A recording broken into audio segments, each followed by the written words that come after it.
कि अगर किसी के यहाँ बिटिया हो तो कम से कम 6 महीना तक ढोलक बजानी चाहिए। हाँ, तमाम महाराज है माई लोगों को तो सुन के ही बुखार आ रहा होगा। अरे वो कन्या है ना, कनी दीप्तौ, 3 कुलों को प्रकाशित करती है। कन्या की 3 अवस्थाएं होती, 3 व्यवस्थाएं होती, 3 नाम होते, 3 रूप होते, 3 संज्ञाएं होती, 3 लोगों को यश देती है, 3 को अपयश देती है। स्वयं कभी यश का पात्र नहीं बनती, उसको बोलते हैं यशोदा। यशो ददाति सह, जो दूसरे को यश दे, स्वयं कभी यश का पात्र ना बने, वही तो कन्या है यशोदा। जब कुंवारी थी, 3 अवस्थाएं होती बेटी की, कुंवारी, नारी, फिर महतारी। जब कुंवारी थी तो लोगों ने पूछा ये किनकी बिटिया, तो उत्तर आया उनकी बिटिया, तो पिता को यश दिया।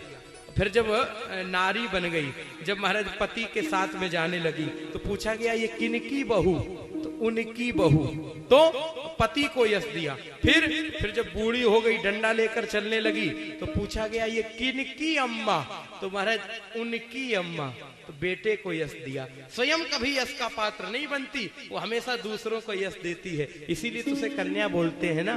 3 रूप होते हैं, 3 संज्ञाएं होती, 3 मर्यादाएं होती हैं, और 3 रूपों में उनकी वंदना गाई जाती है।